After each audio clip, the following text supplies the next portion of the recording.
Good day, Dr. Shaelyn Osborn. Thank you for joining us. We are grateful to have you here. We have had a lot of requests from different viewers wanting to dive into how healthcare fits in the whole lifestyle of well-being and mindset. So please, without further ado, give us an introduction. Let us know what you are, who you are, and where you practice, and we go from there. Awesome. Well, thank you for having me. I really appreciate it. My name is Dr. Shaelyn Osborn. I'm a chiropractor from Brantford, Ontario, Canada. And I've been in practice 20 years. We were classmates. And I can't believe how quickly that time's gone. But it's just amazing, you know, all the people that I've seen and the lives that I've helped and just different things and how practice has changed and evolved along the way. So I actually came back and practiced in my hometown after graduation, and I've been here ever since. So in addition to owning my office Whole Body Health, I'm also co-owner of a coaching company called To Inspire Women. And I also have 3 kids. So I have 3 boys. They're age 16, 13, and 10. So between running business and coaching other chiropractors and raising the kids, it's interesting. It's an interesting juggle for sure. So. It definitely is. Like I said before we were chatting, if it wasn't for my wife, I wouldn't function. She Yeah. definitely is the backbone that holds the whole family together. So, Yeah. from that perspective, please give us some pearls about how one becomes to balance the work life and home life and their well-being. Yeah. Well, the first thing I think that as women especially, we have a very warped view of what balance is.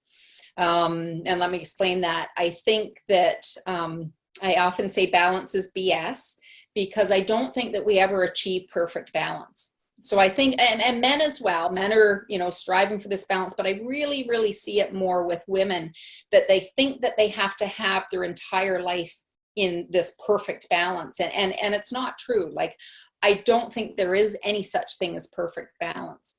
And when you take a look at what I might define as the perfect day, that might not be the same for any other woman that I talk to. So it really is, you know, honoring yourself and honoring your values and honoring what your goals are, and then creating a life around that to fulfill that. So, you know, my values are definitely health. My value is definitely my family. My value is definitely my business or my practice, and also freedom as well. So when I know those values, then it's really easy to say yes or no to things. And I think that oftentimes we're trying to, you know, spend equal amounts of time in each of these areas of our life, and it's not going to happen. And then we create a lot of stress because we don't achieve that. So by really taking a step back and saying, okay, what do I value and what would I love my life to look like?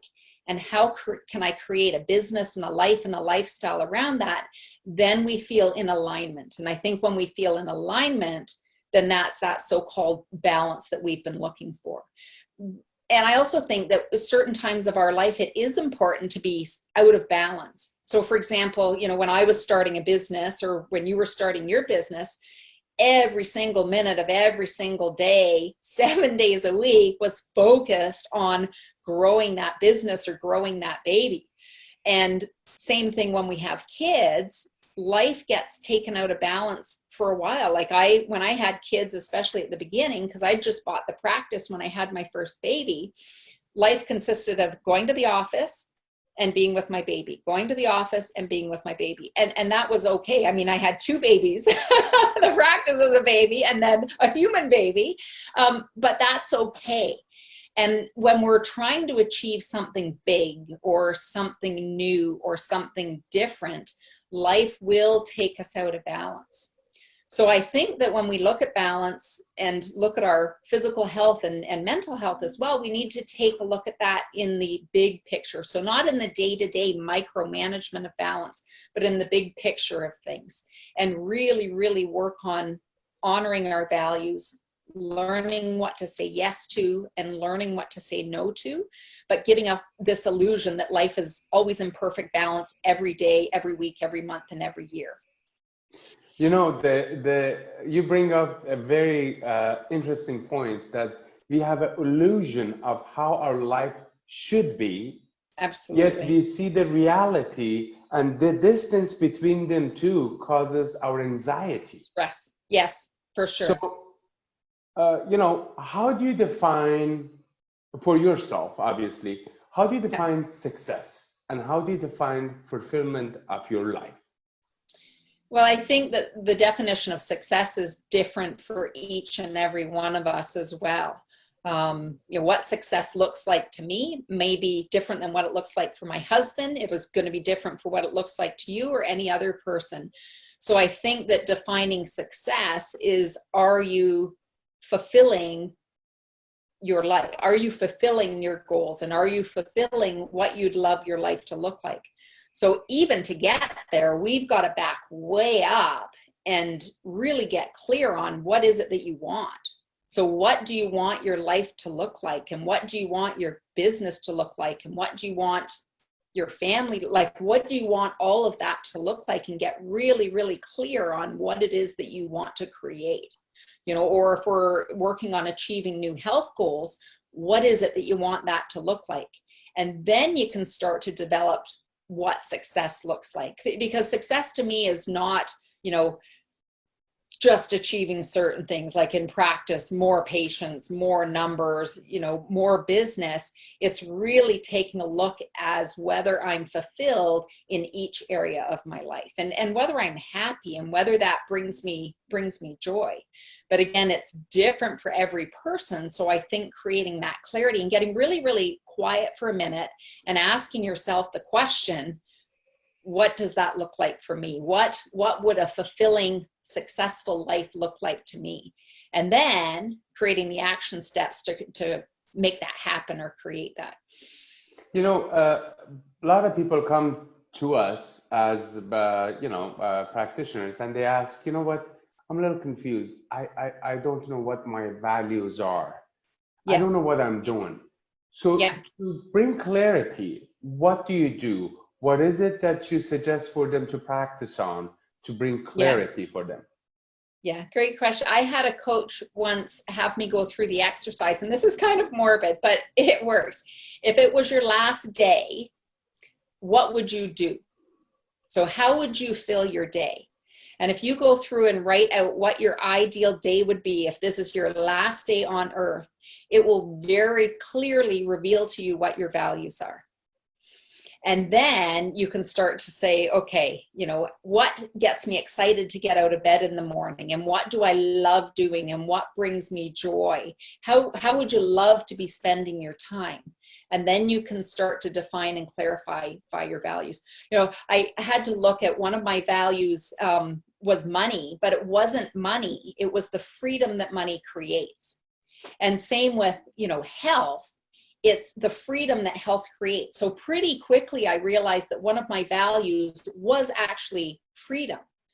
So just getting a really, really clear picture as to what your ideal day would look like. And the great thing about clarifying your values is then you have a really, really clear idea of what to say yes to and what to say no to. And again, I think as women especially, but also as, you know, healers and healthcare providers, we really have a hard time saying no. We're pulled in so many different directions. And when you know what your values are and what you'd love your life to look like, then it's really, really easy to say, no, I'm sorry, great opportunity, but it doesn't align with who I am, what I want, and what my values are. And an opportunity may present that does align with your values and what your mission is and what you'd love your life to look like. And then, yeah, it's easy to say yes to that. So it really provides a lot of clarity for your life and really helps you define what you'd love things to look like in your life. You know, to be honest, we were just chatting before the broadcast, and I mentioned to you that my values changed.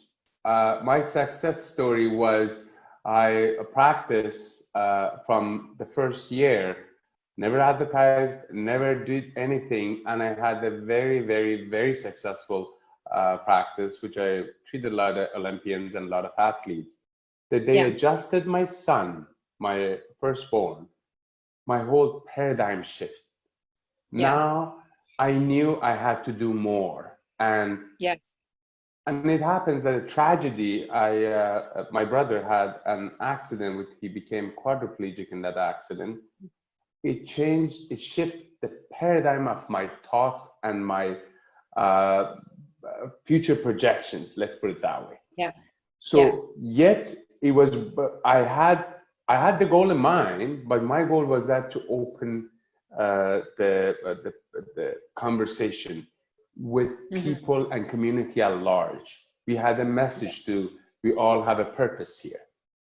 So for purpose, to find a purpose in your life, how does one seek, or how does one exercise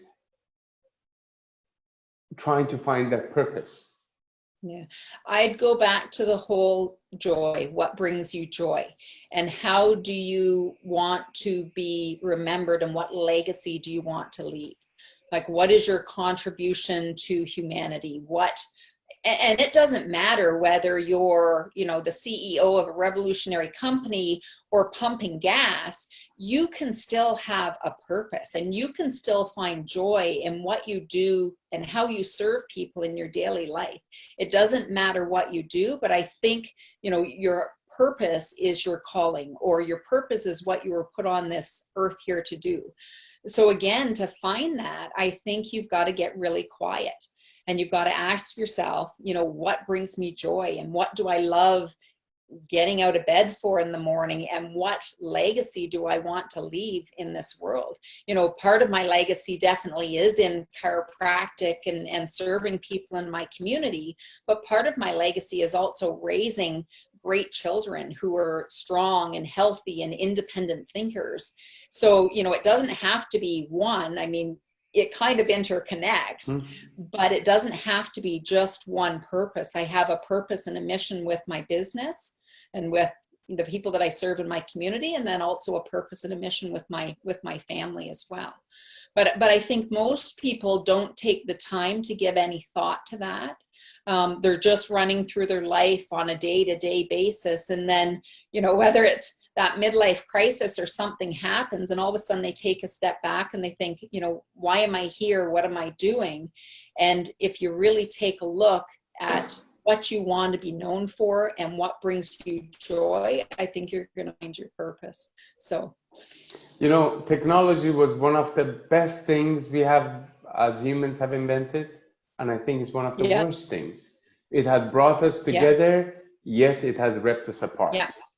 So absolutely. Now, in your practice, going back to your practice, I'm sure you come across a lot of people that they say, Doc, where does my kid needs to be adjusted? There's no problems there. What is it that you tell them? Yeah. So I've had an interest in prenatal and pediatric care, or care for children, since I was in chiropractic school. So I did a lot of the pediatric courses, or the children adjusting courses and the pregnancy adjusting courses when I was in school, and knew that that's what I wanted to do, knew that that's where I wanted to focus my care. So it's interesting, when I was in school and taking one of those classes, I actually called my mom, because I had never been adjusted as a child, but I knew that my mom had taken my older sister as a child. So I called her up one day and I said, Ma, I said, just curiosity question. I said, you went to the chiropractor, Dad went to the chiropractor, my great aunt, they'd take her to the chiropractor, and my older sister went to the chiropractor. I said, why did you never take myself or my younger sister? Like, just out of curiosity. And she said, well, nobody ever told us. So it was interesting. It's not that she didn't believe in it. We were raised healthy, more of a natural lifestyle, natural child rearing. And it's not that she didn't believe in it, it's that nobody ever told her. So that's when I set as one of, my goals or my missions, is to make sure that everyone in my community, to the best of my ability, knows the benefits of chiropractic care for children. And I always think that the benefit isn't, yes, there's always those miracles that happen, but what I've noticed with my own kids, and what I've noticed with a lot of the kids in the practice, is not these big miracles that happen, but it's keeping them healthy. So what I find is, when children are adjusted from a young age, they have a better opportunity for their bodies to function well and function optimally, and keep their bodies working well. Like, people have a really, really hard time believing that my kids, out of 3 boys, they've never been on antibiotics and they've never had ear infections. So people just think that's a normal part of, being a child. But I think that if we can get that nervous system working better, because the nervous system controls everything in the body. So in order for that body to work right, that nervous system has to work right. So if we can, have kids checked and if needed adjusted from a young age, they just grow up as much, much healthier children and teens and then adults. So a lot of the problems, I wasn't adjusted until I was in my early 20s before I went to chiropractic school. But a lot of things, that we've had going on as adults can potentially be prevented if we get that nervous system checked at a young age. So it's, just keeping the body working well, and that keeping that communication and that connection between brain and body working at its optimal potential. And yes, yes, my children still get sick, and yes, they have, things going on, but I just find that they're healthier, and the kids in the practice, I find that they're just healthier. And it's not something that, a child receives one adjustment and everything changes. It's that repetition or that consistency of making sure that nervous system's working well. So, I'll use the same analogy. It's the same as eating well. You don't eat one carrot and think that, oh, I've had my veggies forever, I'd love it. Or exercise once and you think, oh, I'm healthy forever. It's those lifestyle habits that we do consistently and repeatedly that creates better health overall. So, I take a look at a properly functioning nervous system. I take a look at nutrition. I take a look at exercise, take a look at stress, and take a look at sleep as well. And when we have all those things together, then it gives us the best chance and gives our children the best chance to grow up as healthy as possible. So it's basically a whole paradigm Absolutely. of wellness. Yes.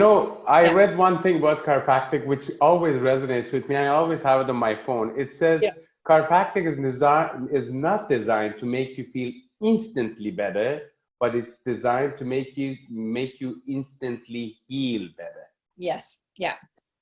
And now with the pregnancies, I come across people that they say, I'm pregnant, I don't think I need it, or it may not be very safe for me to get adjusted. How's your approach for those patients? Well, I always start by checking first. So, somebody says, do I need chiropractic care? My answer is, I don't know. Let's get you checked. Because we want to see what's functioning well, what's not functioning well, and if there are any areas of irritation or any areas of misalignment that we can get corrected. And I can speak, from my own experience. I think that life sometimes presents us with learning lessons.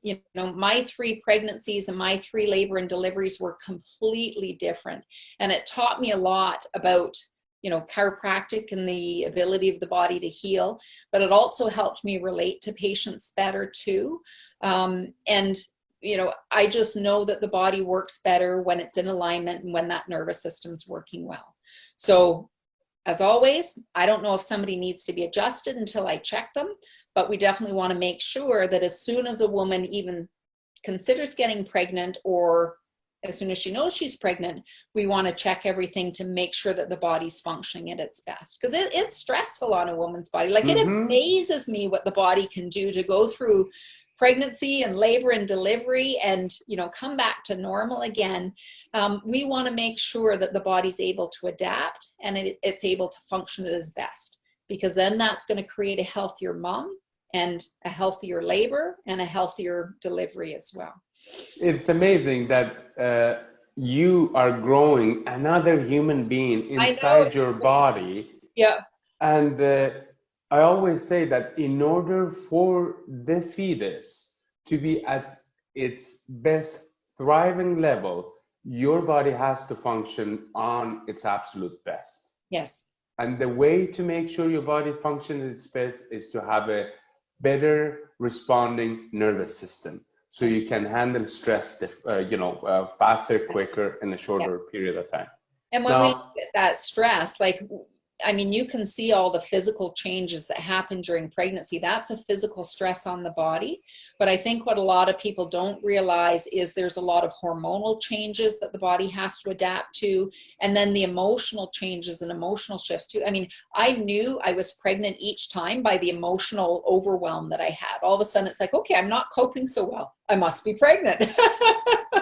So by keeping that body working well, it can adapt to physical, chemical, and emotional stresses better so that you can stay in balance better. Fantastic. I mean, when it comes to treatment of children and mothers to be, there's nothing more beautiful. I'm sure you can share the same thing, that it is just different. Yeah. I love all my patients. I really do. Yeah. But the kids, they have a very, very soft spot in my heart. Yes. Yeah. And it's, I guess, same thing for you. Yeah, I had a young boy in this morning. I think he's 2.5, almost 3. And it was interesting. We have a little toy adjusting instrument in our office. And as I was checking the parent, he'd already received his adjustment. But as I was checking the parent, he was doing exactly what I was doing, like mirror and modeling me. But he was also saying what I was saying as well. So, I'm saying to the parent, look to the left, and he's like, look to the left. And I said, oh, like it melts my heart, because you never know how far reaching, like you don't know if that's going to be the future chiropractor, or, how that's changing his health and his life and the paradigms that he grows up in. So it's just fun. It's a lot of fun. There has been a shift in healthcare, that we are shifting away from, let's try to come up with the best pharmaceutical solution for this, into try to help ourselves into more natural eating, healthier exercising, making sure our body are haul off any stress. Yeah. Now with the kids, I always say, you never wait till your tooth start decaying before you start brushing. Yeah. So why wait till something is in pain before you see a chiropractor? Yeah. Now, in your 20 years of experience, which I can't believe I'm saying 20 I know. years, in your 20 years of experience, what is it that us chiropractors do that makes the change between not seeing one and then seeing one? You mean for patients? How do we For make the patients, exactly. Yeah, I think it's just sharing our story.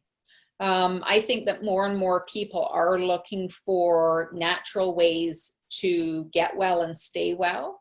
And what I love about chiropractic, and what I love about chiropractic for my family, is it's natural. Like, the chiropractor doesn't do the healing. The healing happens from the body. So same, if you have a cut or you have an injury, you don't have to tell your body how to heal that. Your body already knows, and it does it perfectly every time, which is just amazing. So same with anything else going on in the body, your body knows how to heal that. It just needs no interference. So that's the role of the chiropractor, is to correct the interference and allow the body to heal naturally.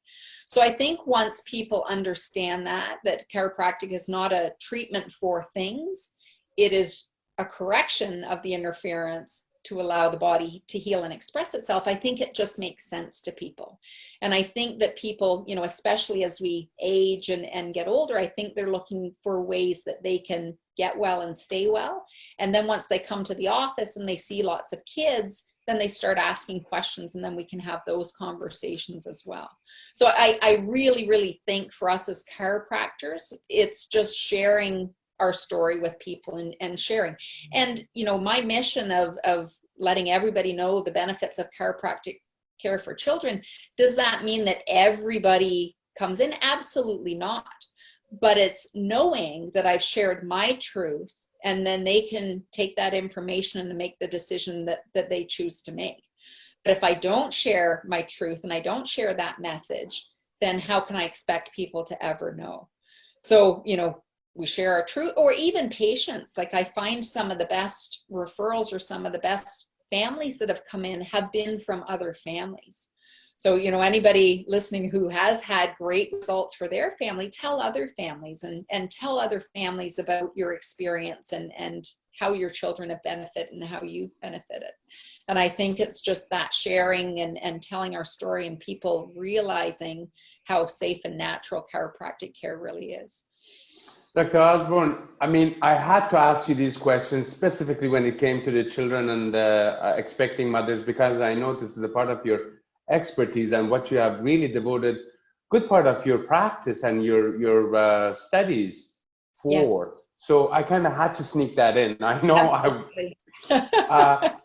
I'm sure in your practice there are days that things don't go your way. You become a little anxious. There are a lot of balls to juggle. What is it that you do to calm the inner self down so you can manage the chaos better? Yeah, great question. I mentioned the age of my boys. I grew up with all sisters. So all of a sudden being thrown into this boy world is completely foreign to me. They're great, great kids, but they're high energy kids and busy kids and all of that stuff. So, between juggling office, yes, that chaos sometimes does come up. So more than I'd like to admit, actually. So one of the best things that I learned to do, and I've been doing it for probably over 20 years, probably 25 years, is affirmations. And for those of you who don't know what affirmations are an I am statement, and it's a statement in the positive or in the present. And I really, really find that having a couple of those affirmations that I go to that just kind of gets me in a better state and in a better mindset really, really helps me kind of reset and refocus. So, it doesn't matter if I'm with a patient or with my children, having those I am statements helps. So, and I even do affirmations with my children as well. So every morning we say, I'm happy, I'm healthy, I'm terrific, I'm getting better and better every day in every way, I am learning and growing. Just those I am statements to reposition that mind and get you in that state of moving forward or growth or abundance. So different statements during different periods of my life, but just affirming what it is that you want and what you'd love to reposition. I have certain ones that I use when I'm in the office to heal, serve, and love people, and that I am a healer and I am a great communicator and a great adjuster, and whoever comes into my office today is meant to be here. So just having those, just gets you in a great mindset and a great frame of mind. And I always recommend to people to, figure out what your affirmations are, figure out what you'd like to set as your intention for the day, and get in the routine of doing that so it helps you calm and it helps you focus. Because then if you get in the routine or habit of doing it every day, then when you do have a moment when you are thrown into chaos or things don't quite go the way that you want them to, you've practiced that. So you've practiced calming, you've practiced doing that affirmation. I always do deep breathing with the affirmation as well, because that helps reset that stress level. But practice it, because then you're better able to manage your state or get back into that state of calm than if all of a sudden you're trying it for the first time when things are not going quite your way. Then it's like, I don't know how to do this. I always say it's like learning to drive in the Indy 500. You want to practice driving before you get to that stress situation. That's very true. So the other one as well. Oh, sorry. Go ahead. I was just going to say, in addition, so I like to do affirmations in the morning, and I like to set my intention for what I'd love to have that day to look like, or what I'd love to create in that day. And then on the other end of the day, I really, really think it's important to end your day with gratitude. So, something that I learned from a mentor of mine is just before you go to sleep at night, just either write down or say 3 things that you're grateful for. And again, that starts to shift that level of stress or intensity, especially, with the kids, when I'm like, oh my gosh, what's going on here?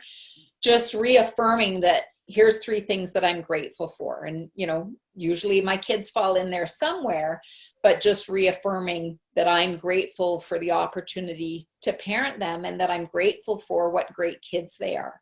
And then it just kind of puts things in perspective and helps drop that stress level. Fantastic. And I always say, if there are things in your life that it does not align with your vision of your life, delegate, delegate, delegate. Or ditch it. Sometimes we Yeah, have to just let it go too. If it doesn't align with who we are and what we want, sometimes, yes, delegate it to somebody else, but sometimes it needs to be taken right off the list too. to be honest, I kept telling my wife, this whole cutting grass in my backyard Yeah. does not align with me. See, and I'm the opposite. My husband and I fight over who cuts the grass because we have a big property and we have a riding lawnmower. So it's very meditative to just sit there and the hum and you have your music on. And I have the same thing. But again, to each their own. That's where you get to decide what your life looks like and what's a priority to you. And I get to decide who cuts the grass in our house. Definitely. Now, when it comes to personal growth, yes, you must have a routine that you wake up in the morning, which you just mentioned a couple of the points. Yeah. Is there anything else you do just to keep yourself level and keep that positive energy all around you? Yeah, absolutely. So I used to coach a long time as a member with a group called the Master Circle, and they used to always talk about the hour of power. So in the morning, getting up, doing your affirmations, visualization, goal setting, meditation. Well, all of a sudden I had kids. There is no way I have an hour in my morning to do all of that stuff. So I still take the same concepts, but I call it, you know, instead of your hour of power, it's your 15 minutes in the shower. Because Awesome. that's when I'm by myself, like really. So even, you know, I'll have my affirmations and I'll have, you know, my goals written out. I'll keep them in the bathroom, in the drawer in the bathroom. So, you know, getting up and having that quiet time and doing, you know, I don't think a meditation always has to be where you're sitting, you know, eyes closed, you're sitting there for half an hour. I think that we can have a moving meditation, because really it is getting the mind focused and getting the mind cleared and being open to possibility. So I believe, and I've been taught, I've done walking meditations before. I think that we can meditate anywhere if we're conscious and aware of it. So, you know, my morning routine, especially before the kids are up, is to set my intention for the day, do my affirmations, you know, what goals would I like to accomplish that day? How would I love my day to run? And, you know, I'll even take a look at the bigger goals and say, okay, what are my bigger goals that I want to focus on and on creating in the next section of time? And then just that meditation. And again, sometimes it's in the shower, because that's my quiet time or my alone time too. Do those things, do the affirmation, the visualization, and the goal setting. So, you know, I often say that our bodies are made out of molecules, and the molecules are made out of cells, and cells are made out of atom, and atom is energy. yes, That's it. Yeah. So we must be made out of energy. We just have the way light hits us gives us this perception of look and how we look right now, but we all are energy. Yeah. And sometimes I'm sure you have come across people that they enter the room and you just feel lifted. Absolutely. You feel so much positive energy. So in order to change one's outlook, if you do surround yourself with positive energy, positive attributes, positive thoughts, and goal for future, I think it changes the whole life and the paradigm as we look at life. Yeah. And I don't want anybody to think either, like, just because you do these things doesn't mean that you're not going to have a bad day. It doesn't mean that, you know, you're always walking around happy and positive. But we have this conversation on the weekend, is you just bounce back that much faster. Mm-hmm. So when you know, get in your funk or things aren't quite going your way and you get down, that's okay. That's part of life. And I tell my kids that too, like, you're not meant to be walking around happy. We have emotions for a reason. And I'd love my children and myself to explore all facets of those different emotions. But when you get used to doing those things, you can get in your funk, and then you say, okay, I've had enough of this. Now it's time to pick myself up and get back on track. You just bounce back that much faster when you've had practice in doing it. But I don't want anybody to think that, oh, I'm going to do affirmations and I'm just going to be happy all the time. Life happens. Yeah. But how do you respond to it versus how, sometimes things happen and people react, and that's a very, intense emotional state, versus having those things happen and then taking a step back and saying, okay, how would I like to respond and how can I move forward? Our joke on the weekend was the pity party's over. Now it's time to get moving forward and start to take some action. So Dr. Osborn, I mean, talking to you, it just brings out so many other subjects, which I know our time is limited, but few questions. One, if I took you back 20 years, to the day you graduated from CMCC, what is the best advice you will give your younger self? Oh, best advice I'd give my younger self.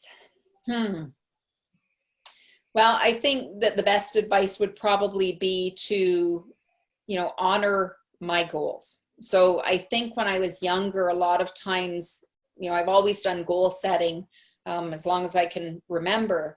But I think a lot of times I would set goals based on what I thought other people thought that I should be doing, or what other people thought that I should be achieving, or other people thought that I should have.